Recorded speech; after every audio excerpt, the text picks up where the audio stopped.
실내 마스크 벗을 수 있는 첫날인데 네. 우리 기자분들 쓰신 분들도 많이 계시네요 아직. 네. 이재명 대표가 두 번째 검찰 출두 후에도 여전히 검찰 수사가 조작이고 정치 보복이라고 주장하고 있습니다. 검찰은 이재명 대표의 범죄 혐의 입증에 자신감을 보이고 있습니다. 이재명 대표와 검찰 둘 중 하나는 국민들에게 거짓말을 하고 있습니다. 누가 국민을 속이고 거짓말을 일삼고 있는지 국민들은 기필코 판단하고 심판할 것입니다. 이재명 대표가 지난 토요일 검찰에 출두하면서 아전 인수식 궤변을 쏟아냈습니다. 수사 검사에게 33쪽 분량의 서면 진술서를 제출하고 검찰의 질문에 진술서 외에는 어떠한 진술도 하지 않았다고 합니다. 이재명 대표는 검찰이 진실을 왜곡하고 기소를 목표로 사실을 조작했다고 주장합니다. 죄가 없다고 펄펄 뛰면서 검찰의 질문에 입을 굳게 다무는 것을 어떻게 이해해야 합니까? 본인이 결백하고 검찰이 잘못되었다면 검찰의 질문을 비판하고 조목조목 따져야 하는 것 아닙니까? 이재명 대표는 유능한 변호사지 않습니까? 사실공방, 법리공방 못할 무슨 이유가 있는 것입니까? 민주당은 2월에도 국회를 열어서 이상민 행안부 장관 탄핵소추안을 제출하고 김건희 여사 특검을 도입하겠다고 벼르고 있습니다. 민주당은 민생 현안 처리를 명분으로 1월 임시국회를 소집해 놓았지만 1월 31일 오늘에야 본회의를 처음 열게 되었습니다. 오늘 본회의에 상정되는 법안도 고작 3건이 전부입니다. 방탄국회를 열어놓고 1월 임시국회가 다 끝나가는 날에 여론이 무서워서 본회의를 연 것입니다. 1월 국회를 이렇게 허비한 민주당이 2월 국회를 또 여는 이유, 그것이 무엇인지 국민들은 모두 잘 알고 계실 겁니다. 공인으로서 사인으로서 결함투성이인 김의겸 의원이 제1야당 대변인으로 계속 입을 열고 있는 것, 한국 정치의 불가사의입니다. 언론인 출신인 김의겸 대변인은 사실 확인도 없이 대통령과 법무부 장관이 청담동 술집에서 김앤장 변호사 30명과 밤샘 술판을 벌였다는 거짓 뉴스를 전파했습니다. 그리고 주한 유럽연합 대사의 발언을 왜곡하고 결국은 공식 사과까지 했습니다. 김의겸 대변인은 1월 27일 김건희 여사 주가 조작 의혹을 또 제기했습니다. 대통령실이 고발하겠다고 하자 억울하다면 특검을 받아들여서 특검에서 억울함을 풀어라 라고 되받아쳤습니다. 흑석동 재개발 몰빵으로 청와대 대변직에서 쫓겨났던 김의겸 민주당 대변인의 엽기적인 행각, 우리 국민들이 언제까지 감내하며 지켜봐야 합니까? 대통령과 대통령 부인을 겨냥해서 인격살인적인 거짓 폭로를 계속하면서 억울하면 특검 받아라. 이게 도대체 어디에서 배운 행패입니까? 이재명 대표 방탄으로 국회와 여야 정당이 한계 상황으로 흘러가고 있습니다. 법을 만드는 국회의원들이 이재명 대표 방탄을 위해 의회 기능을 마비시키고 민생을 내팽개치는 모습, 국민들은 더 이상 원치 않을 것입니다. 탈원전 날개짓이 난방비 대란을 불러왔습니다. 문재인 정권의 탈원전 정책이 2023년 혹한의 대한민국의 난방비 대란을 초래했습니다. 생산 단가가 가장 싼 원전 가동을 틀어막고 발전 단가가 원전의 6배 이상인 풍력 태양광 발전에 한국전력의 돈을 쓸어 넣었습니다. 난방비 대란의 책임을 윤석열 정부에게 덮어씌우는 민주당의 DNA에는 두 가지가 없습니다. 부끄러움과 반성이 없습니다. 문재인 정부가 불법 탈법으로 강행한 탈원전 정책으로 원자력 발전 비중은 2015년 31.2%에서 2021년 27.4%까지 하락했습니다. 신재생 에너지는 같은 기간 3.7%에서 7.5%로 2배 가까이 증가했습니다. 대표적인 신재생 에너지인 해상풍력과 태양광의 발전 단가는 각각 킬로와트 시당 368원, 390원으로 원자력 발전의 6배가 넘습니다. 탈원전으로 LNG 발전 의존도가 29.2%로 증가했습니다. 국제 가스 가격이 폭등하자 한국가스공사는 가스요금 인상을 요청했지만 문재인 정부는 8차례나 묵살했습니다. 2021년 6월에는 요금을 2.9%까지 내리기까지 했습니다. 문재인 정부가 가스비 인상을 처음 승인한 것은 2022년 4월입니다. 윤석열 정부 탄생이 결정된 직후였습니다.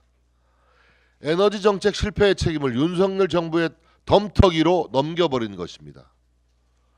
난방비 대란을 초래한 장본인 민주당이 정유회사의 이익을 환수해서 취약층 난방비를 지원하자는 횡재세를 거론하고 30조 추경을 편성하자며 포퓰리즘 정책을 다시 꺼내 들었습니다. 우리 정유사에 적자가 발생하면 민주당은 다시 적자를 보조해 줄 작정입니까? 그때 거들 새 이름 뭐라고 지을 겁니까? 뭐 불운세 같은 겁니까?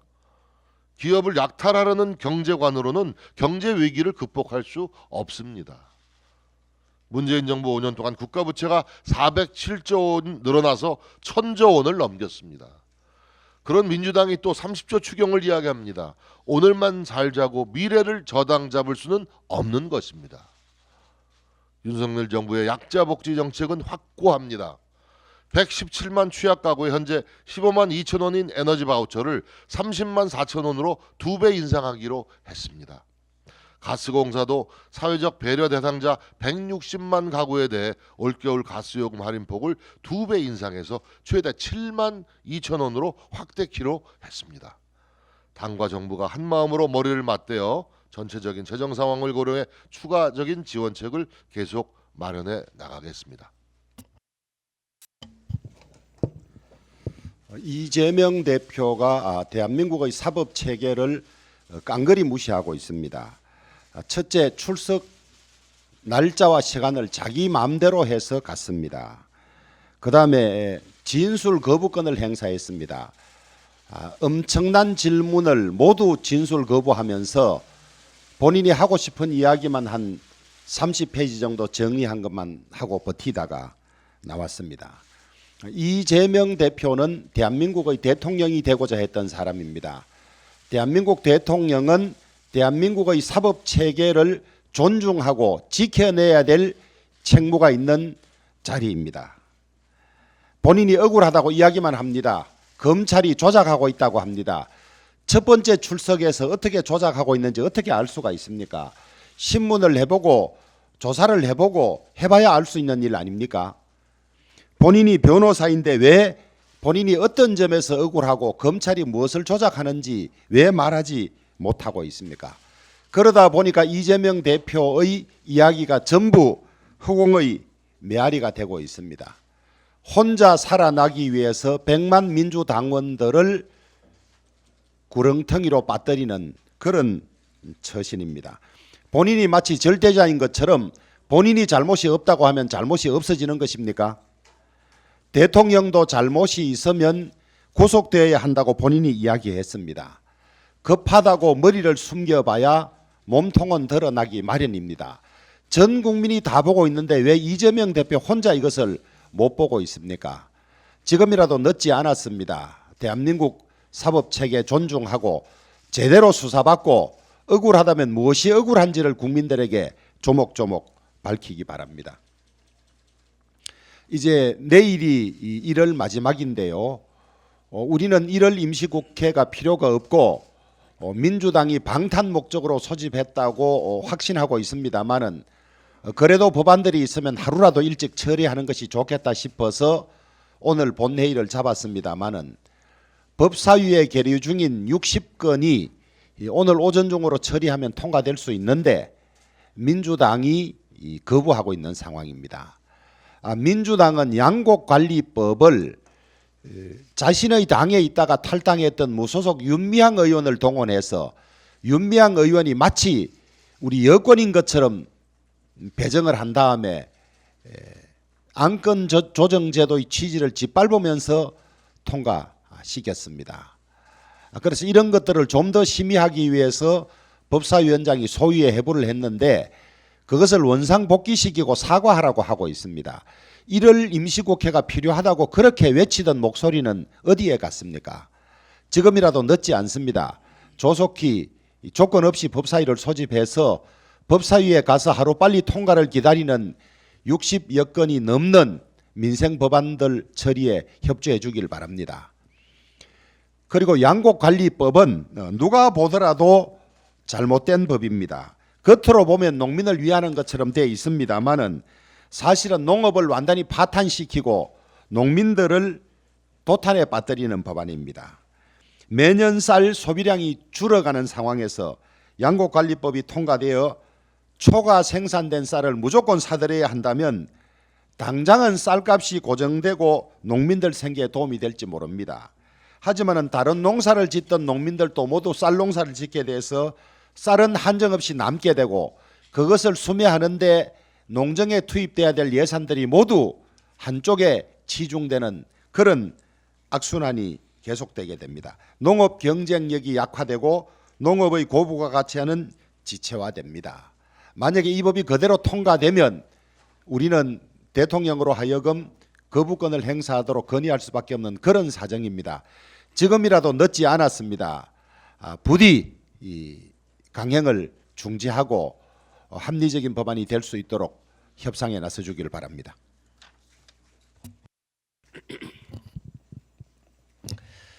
지난 토요일 검찰 조사를 마친 이재명 대표는 검찰이 수사가 아닌 정치를 하는 느낌이 든다라고 말을 했습니다. 이재명 대표가 범죄 혐의에서 빠져나기 위해 검찰을 정치적으로 이용하는 술수를 부리고 있습니다. 범죄 혐의자가 출석하는 날짜, 시간, 그리고 조사 시간까지 정하는 특권을 누리면서 정치 검찰이라고 비난하는 것은 사상 초유의 일입니다. 곤란한 검사 질문에 대해서는 진술서로 대신하고 본인이 설계하고 결제한 대장동 결제 서류를 내밀자 진술을 거부를 했습니다. 진술서로 대신할 조사라면 출두하지 말고 진술서를 등기 우편으로 보내면 되는 일입니다. 당당히 맞서 싸우겠다고 큰소리 쳐놓고 불리한 질문이 나오면 입을 닫아버리는 비겁한 허풍을 떨었습니다. 조사를 마친 이재명 대표는 기소를 목표로 검찰이 조작하고 있다는 느낌을 지울 수 없다라고 검찰을 공격했습니다. 검찰이 무엇을 조작하여 기소하려 했는지 밝히시기 바랍니다. 느낌을 지울 수 없다는 말이 도대체 무슨 의미입니까? 증거를 부정하고 묵비권으로 뭉개는 피의자가 느낌을 얘기하는 것이 맞습니까? 증거가 없다며 큰소리치지 않았습니까? 대한민국 검찰은 추상적으로 일을 하지 않습니다. 아무리 이재명 대표가 정치검찰 정적제거라고 정치 공세를 해도 본인의 범죄를 덮을 수는 없습니다. 이재명 대표는 양심수가 아닙니다. 핍박받는 민주투사인 양 어설픈 코스프레 그만하시기 바랍니다. 뉴스에 가치도 없는 부패한 정치인의 추한 궤변을 국민들께서 더 들어서야 되겠습니까? 대장동을 설계하고 도장 찍어 결제해 놓고 나는 모르는 일이다, 모두 아랫사람이 했다고 뒤집어 씌우는 조폭의 수법을 국민은 알고 있습니다. 기자에게 뜬금없이 던졌던 왜 이렇게 떠냐는 질문이 사실은 자신에게 던지는 독백이었던 것입니다. 당당히 임하겠다 했으니 검찰에 다시 출두하여 당당히 싸우시기 바랍니다. 검찰이 조작하여 기소하려 한다면 국민들께서 용서하지 않을 것입니다. 그러니 당당히 입을 열고 본인이 설계하고 결제한 대장동 등 모든 범죄 혐의를 소명하십시오. 이재명 대표님 왜 이리 떠십니까? 쫄지 마십시오. 금융노조는 서비스 갑질 중단하고 은행 근무 시간 정상화를 방해하지 말아야 합니다. 오늘부터 실내 마스크 착용 의무가 해제됩니다. 길었던 코로나 방역의 끝이 보이는 역사적인 날이기도 합니다. 이에 맞춰 코로나로 단축했던 은행 영업시간을 정상화하기로 했습니다. 하지만 금융노조는 가처분 신청을 제기하는 방안을 검토하며 영업시간 정상화에 반대하고 있습니다. 은행은 근본적으로 서비스업입니다. 근무시간 연장도 아닌 정상화일 뿐인데 복구가 어려운 이유를 국민들은 공감하지 못하고 있습니다.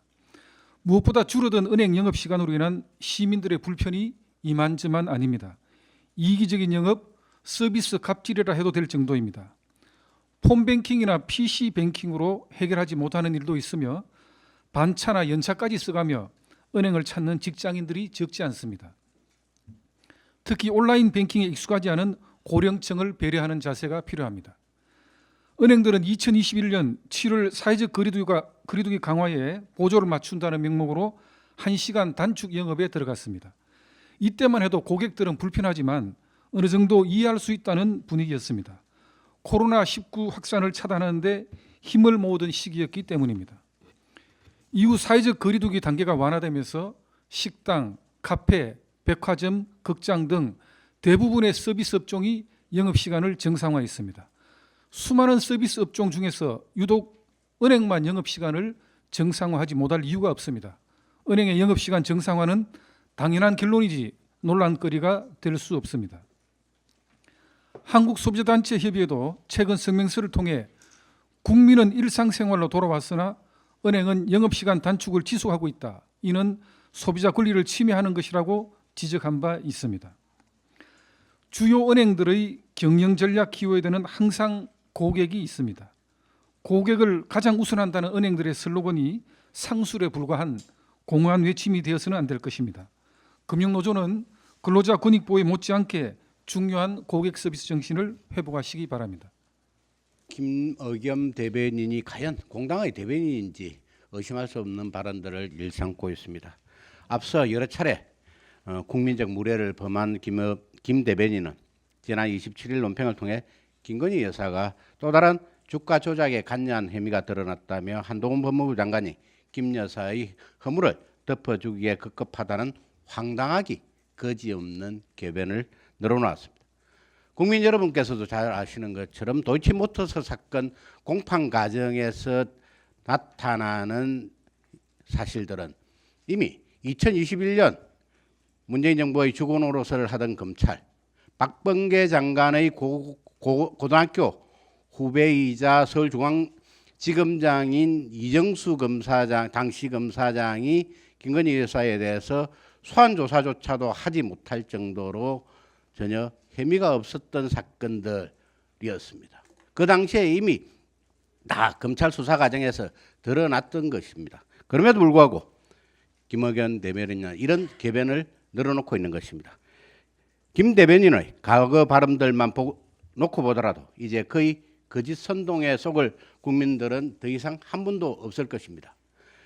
김 대변인은 앞서 거짓임이 명확히 드러난 이른바 청담동 술자리 발언으로 국민적 망신살과 질타를 받고 당의 뒤에 숨었던 나쁘끄러운 모습을 보인 바 있습니다. 또한 22년 11월 8일 이재명 대표와 페르난데스 주한 EU 대사의 비공개 접견 후 페르난데스 대사가 김대중 노무현 대통령 때는 긴장이 고조돼도 대화 채널이 있어 교류를 통해 해결책을 찾을 수 있었는데 지금은 그렇지 않다고 말했다며 왜곡된 브리핑을 함으로써 페르난데스 대사로부터 항의를 받는 등 외교적 결례까지 저지른 바 있습니다.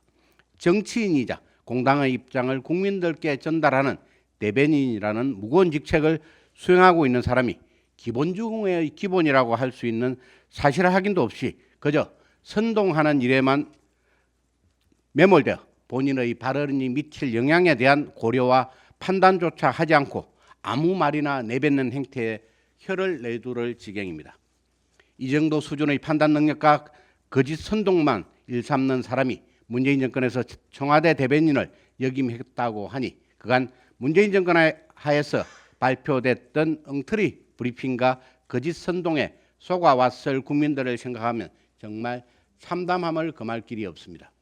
그러나 뻔뻔한 김 대변인은 이에 대해 대통령실에서 내용을 바로잡고자 법적 조치를 시사하니 두 손 들어 환영한다는 유체이탈합법으로 일관하고 있습니다. 민주당의 당대표는 피의자 신분임에도 자숙하는 모습을 보이기보다 지지자들을 결집시켜 본인을 영웅화하고 있고 다수 의원들을 이를 보호하기 위해 온갖 꼼수란 꼼수를 동원하는 것도 모자라 당의 대변인은 회개망측한 발언을 일삼고 있으니 지금 민주당이 얼마나 국민의 생각과 동떨어진 생각과 방법으로 운영되고 있는지 안타까울 따름입니다. 거듭 김여겸 대변인과 민주당에 촉구합니다. 통하지도 않는 거짓 선동으로 국민들을 속이려 하지 마십시오.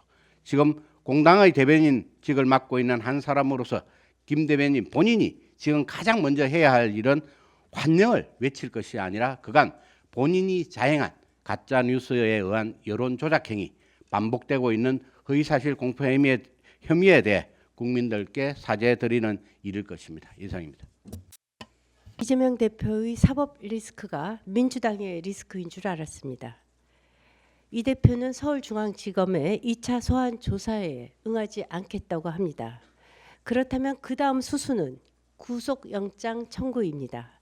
169석의 민주당은 체포 동의안을 부결시킬 것이 뻔합니다. 그 후 기소가 된다고 해도 민주당의 당원 80조 3항에 따르면 이 대표는 대표직을 그대로 유지할 수 있습니다. 현재 사무총장은 친명계 조정식 의원, 당무위원회 의장은 이재명 당대표인데 무슨 재간으로 민주당에서 이 대표를 물러나게 할 수 있습니까? 완벽한 철갑방탄입니다. 그러니 이 대표는 민주당의 22대 총선 공천권을 줄 가능성이 큽니다. 헌법에는 유죄 판결이 확정될 때까지 무죄 추정을 선언하고 있으니 옥중 공천할 것으로 예상이 됩니다. 민주당 의원들이 목숨 걸고 이 대표를 지키는 이유입니다. 이 대표가 옥중 공천을 하게 되면 혹시 내년 총선에서 그 반사 이익이 우리 당으로 오지 않을까요? 솔직히 그렇게 된다면 땡큐라는 생각도 해봤습니다. 그런데 이재명 리스크는 민주당의 리스크가 아닌 대한민국의 리스크라는 사실입니다. 이 대표는 사법 리스크가 터질 때마다 국가 돈을 풀었거나 풀려고 하고 있습니다. 본인 돈은 부인이 초밥을 사 먹을 때조차 경기도 법인카드를 주면서 끔찍하게 아끼면서 말입니다. 예를 들겠습니다. 경기도지사 시절엔 2020년 2월에 자신에 대한 선거법 위반 사건의 대법원 판결을 앞두고 전국 지자체 중에서 처음으로 경기도민 전체에게 코로나 재난지원금을 지급했습니다. 막대한 예산을 쏟아부으며 지지층을 결집한 것입니다. 그로 인해 3월에 전국에 코로나 지원금이 지급되었고 민주당은 4월 총선에서 압승을 거두었습니다. 포퓰리즘의 효과를 턱턱히 본 것입니다. 그리고 지난 대선 때부터는 국토보유세, 탄소세, 초부자 감세 반대, 이젠 횡재세까지 연일 국민 갈라치기에 바쁩니다. 전략은 간단합니다. 악마와 전략입니다. 국토보유세는 투기에 눈이 먼 땅 주인이라는 악마가, 탄소세에는 환경을 파괴한다는 기업이 악마이고 초부자 감세엔 재벌이, 횡재세에는 과도한 이윤을 탐하는 기업들이 악마라는 식입니다. 그러면서 본인은 정의의 사도인 것처럼 행세합니다. 개딸들에겐 이 대표는 이미 종교가 되었습니다. 그러나 다 아시다시피 기본소득 재원 마련 방안으로 들고 나온 국토보유세는 당시 여론의 역풍을 맞았습니다. 탄소세는 기업들을 대상으로 연간 법인세의 절반 또는 총액과 맞먹는 금액을 거두어 들인다는 발상으로 사실상 한국 기업에게 법인세를 2번 내게 하겠다는 위험한 생각입니다. 초부자 감세라고 이 대표가 명명한 것도 실제로는 국제 경쟁력 강화를 위해 법인세 3%를 감액하겠다는 우리 정부 아닌데 민주당이 반대에 의해서 실현되지 못했습니다. 다 아시다시피 법인세 인하의 혜택은 기업 소유주와 근로자, 주주들 모두에게 돌아갑니다.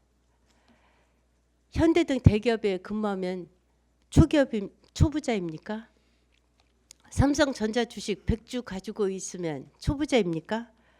뻔히 알면서도 서민과 재벌을 갈라치게 하면서 끝내 법인세 3% 인하를 반대했습니다. 그러더니 이번에는 횡재세를 들고 나왔습니다.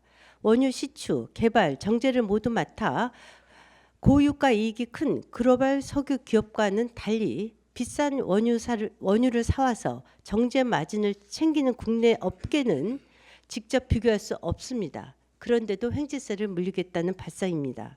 그렇다면 코로나 팬데믹 초기 국제 유가 하락과 수요 부진으로 업황이 안 좋았던 2020년에 국내 정유 4사가 연간 합산 5조 원대의 적자를 기록했는데 그때는 왜 정부가 손실금을 보존해 주지 않았습니까? 이거야말로 명분 없는 시장 개입입니다. 진짜 횡재한 사람들은 1조가 넘는 이익을 챙긴 대장동 위례 신도시 일당들입니다. 그들이 바로 횡재세를 물어야 될 바로 그 대상자들입니다. 천화동인 1호 주인은 이재명이라는 나무개 증언도 나왔는데 사실이라면 진짜 횡재한 사람은 이재명 아닙니까? 이 대표는 난방비 운운하며 30조의 추경 7조 2천억의 그 국채 발행을 하자고 합니다.